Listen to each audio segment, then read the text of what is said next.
Dewan juri yang Fitri hormati, sahabat dai yang Fitri cintai.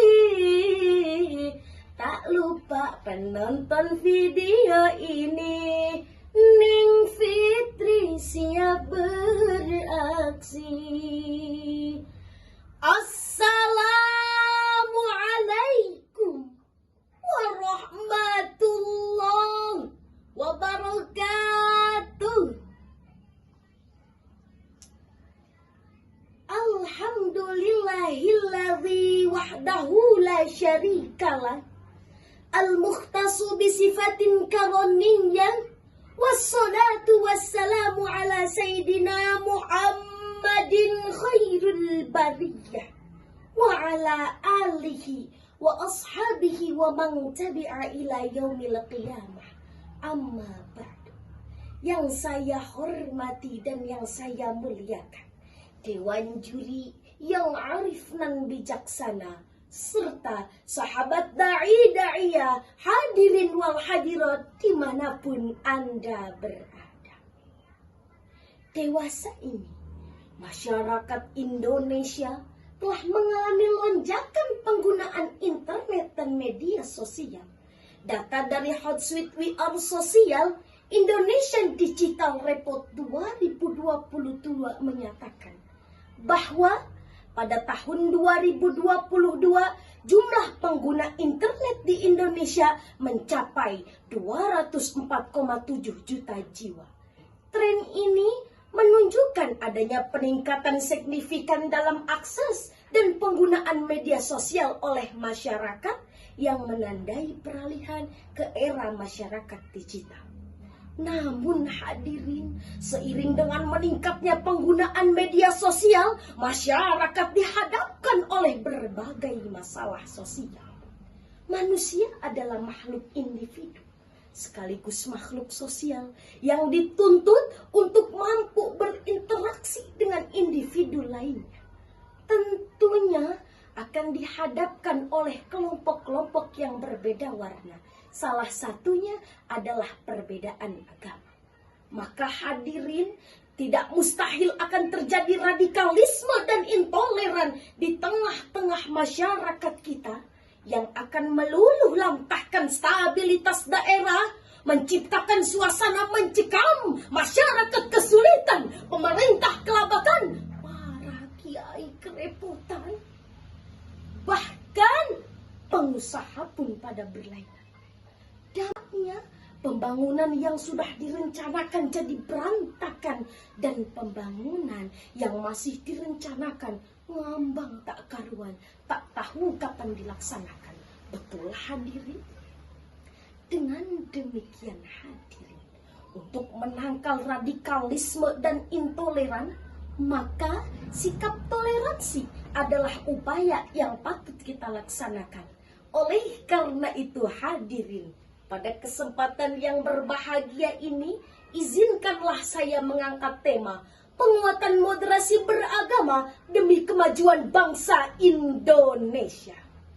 Hadirin rahimakumullah, Allah Subhanahu wa ta'ala berfirman dalam Quran surat Al-Mumtahanah ayat 8 sebagai berikut.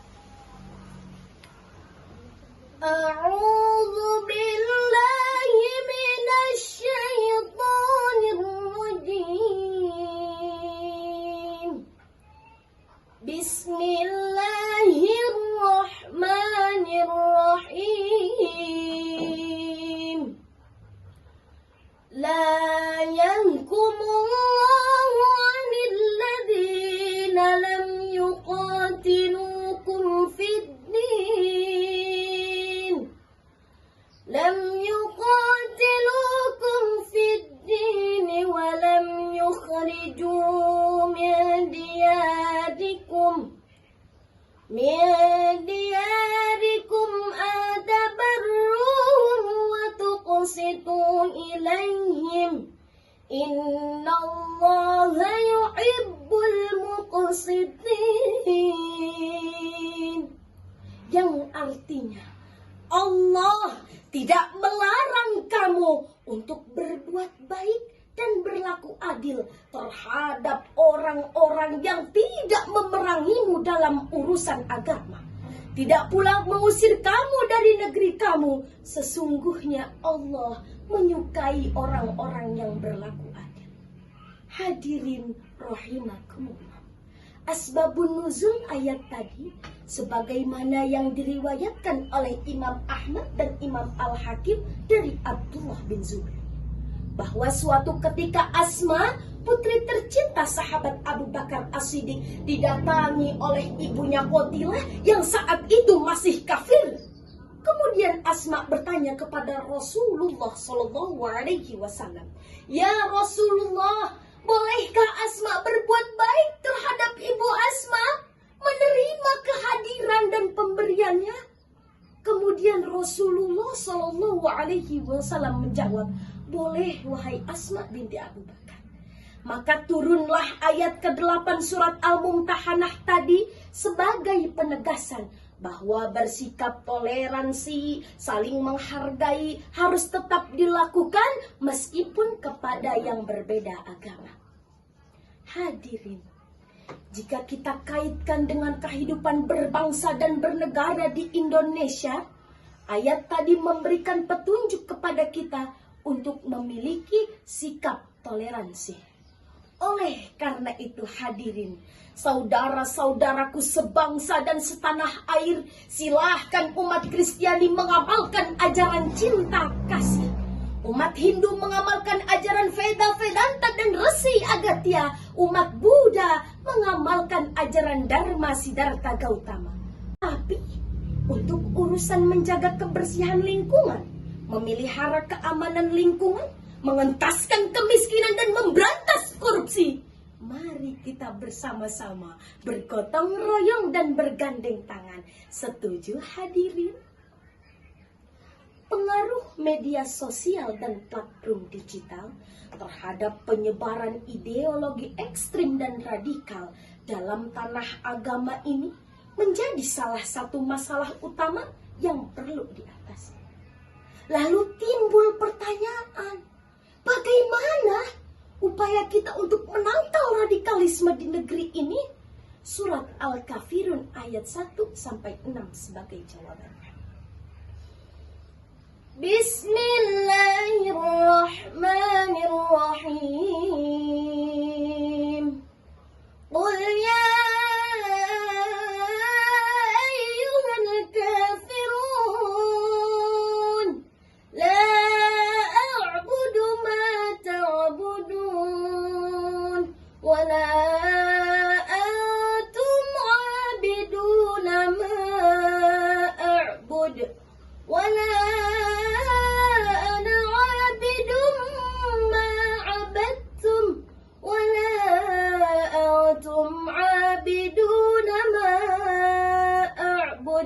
lakum dinukum waliyadin.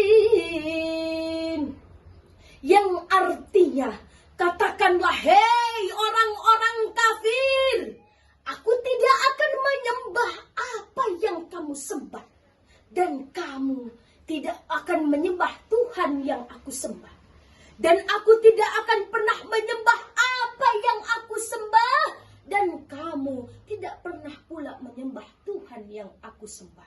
Untukmu agamamu, untukku agamaku.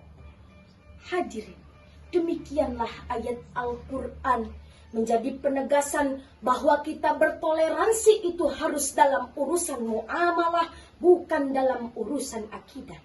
Sebagaimana terdapat pada ayat, lakum dinukum waliyadin, ay lakum dinukum asyirku waliyadinil Islam.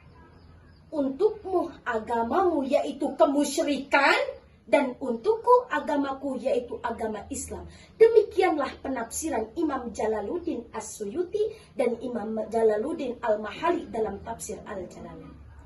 Hadirin yang dirahmati oleh Allah, toleransi beragama bukan berarti hari ini kita beragama Islam, besoknya Kristen, kemudian lusanya Hindu. Bukan pula hadirin, hari ini kita beribadah di dalam masjid, ucluk-ucluk besoknya beribadah di dalam gereja, ibadah dipihara. Akan tetapi hadirin, toleransi beragama adalah mengakui agama yang lain dan menjalankan keyakinannya masing-masing. Namun hadirin, kami berpesan bahwa muamalah tidak ada masalah. Interaksi sosial harus tetap dijaga, tapi ingat, akidah jangan sampai goyah. Keyakinan harus tetap tertanam, keimanan jangan sampai tergadaikan. Setuju hadirin? Oleh karenanya hadirin, dari uraian tersebut kiranya dapat diambil kesimpulan bahwa media sosial sebenarnya memiliki potensi sebagai platform untuk menyampaikan pesan-pesan yang mendorong moderasi. Contohnya dengan membagikan konten-konten yang edukatif dan berpartisipasi, baik berupa tulisan, ilustrasi, atau video pendek yang mengandung pendidikan, dengan perannya sebagai at-taujih yang bertujuan untuk menyebarkan pedoman, arahan, dan cara hidup yang moderat melalui media teknologi canggih.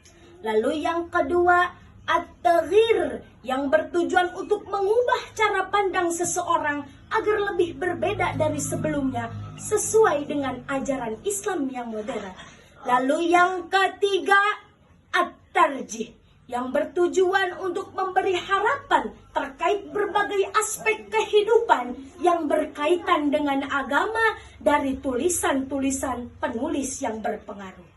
Demikian yang dapat saya sampaikan. Saya tutup dengan pantun. Burung irian, burung cendrawasih lagi ngelamun.